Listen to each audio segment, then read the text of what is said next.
7:30 now on our Wednesday morning. Here on Up with KREM, we're tracking election results. Up ahead, updates from Grant and Lewis counties. And we're taking you outside where if you look close, there are some snowflakes coming down in Coeur d'Alene. Don't expect much just yet, but do expect a big time cool down with those temperatures. And every parent knows about JoJo Siwa. A couple of weeks ago, she revealed she has a girlfriend. So this morning, we're hearing from local leaders in our community. I think feeling lost is totally normal. I think that a good start. Today, we'll tell you what they recommend about how to have conversations about gender and identity with your children. Impeachment trials continue today. This morning, impeachment managers from the House of Representatives will make their case. But who are impeachment managers and what do they do? Right now, we're answering your questions. Up with KREM begins now. Welcome back to Up with KREM. If you haven't walked outside yet, or even just put a hand outside and feel it, that freezing cold temperature this morning, and our very own meteorologist, Jeremy Legout, says it's only going to get colder. So, Jeremy, what are we expecting this morning, and what can we look forward to going into what's shaping up to be a freezing weekend? You know, it's one of those ones where today we're colder than we were yesterday. It's going to feel a lot colder than where we were yesterday. But tomorrow is going to feel like the coldest morning in our little cold stretch. We have a wind chill advisory in place for how cold it's going to feel tomorrow morning, but Friday morning, even colder than tomorrow morning. And here we sit early on this Wednesday, and you can see a few flurries coming down there in Coeur d'Alene. That's a sign of some cold air injection. That cold air moves in, squeezes out a little bit of moisture. We're seeing some of that in Coeur d'Alene. Here in Spokane, not so much. Even starting to see a couple of breaks in those clouds early on today. 18 degrees for us, 17 up in Deer Park, 14 in Sandpoint, and 5 up in Libby. A little bit colder than where we were yesterday, but look out to the west and down to the south. That's where temperatures dropped big time and will continue to do so even as we move into the day tomorrow. There's that little push of moisture kind of moving its way out. Wouldn't be surprised if you saw some flurries early this morning. That's going to be about it. Tomorrow we have a much better chance of seeing some more moisture as a storm moves in. That one's a narrow miss, stays to our south, but we could still see a few snowflakes tomorrow. But for now, know that it's this. Temperatures going from the teens to the upper 20s later on today with a little sunshine in the forecast. All right, Jeremy, so at least we get some sunshine with that. Thank you. All right, 7:32 now. This morning, we're tracking your election results. Yesterday, voters in 27 counties across Washington voted on school levies.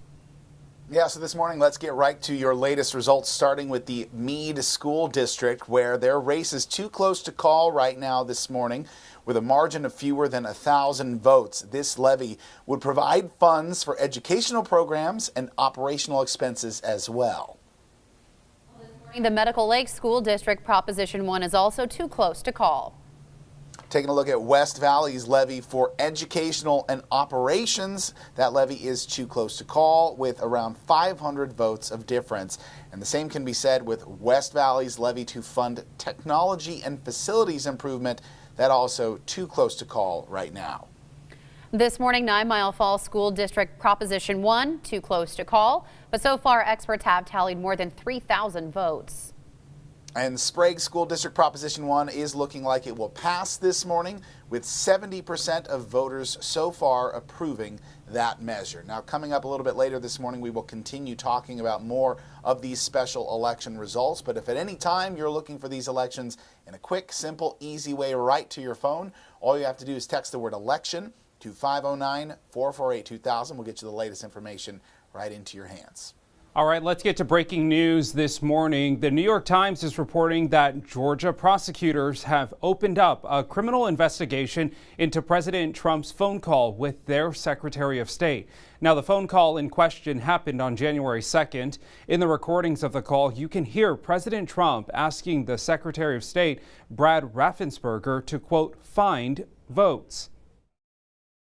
I just want to find 11,780 votes, which is one more than we have. Why do you think the president wanted to speak with you directly? Probably to see if he could influence me to change my decisions.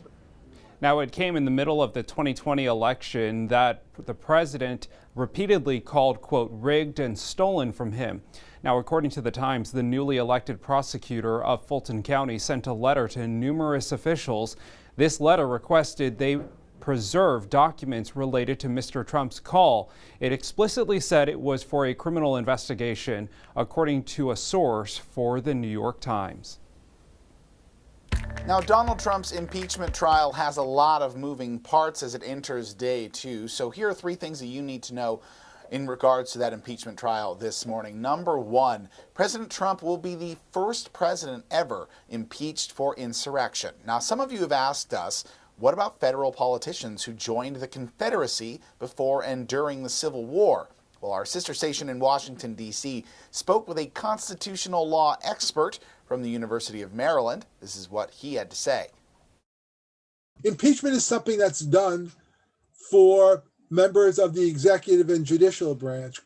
Senators may be expelled, representatives may be expelled, but they're not impeached. So yes, there was an entire generation of senators and representatives expelled from office, but Trump is the first president to be impeached for insurrection. Number 2, earlier in our show we did mention impeachment managers, but who are they? What role do they really play in this trial process? So we found that impeachment trials are different from typical criminal trials, and if this was a typical trial, the managers would have the same role as prosecutors. And number 3, the Senate has held 2 other impeachment trials for politicians who were no longer in office. Our Verified team found that back in 1797, Tennessee Senator William Blount was impeached for conspiring with Great Britain. His trial was held after he was expelled from the Senate. Then, later in 1876, War Secretary William Belknap resigned over bribery accusations, but he was still impeached and tried after leaving his role.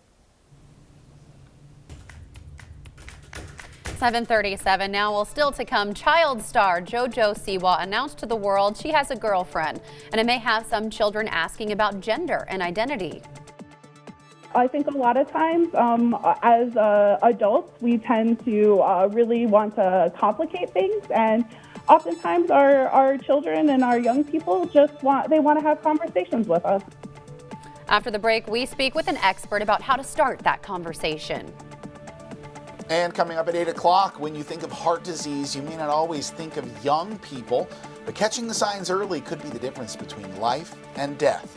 We're sharing the story of one young survivor this morning as part of our continuing heart health coverage.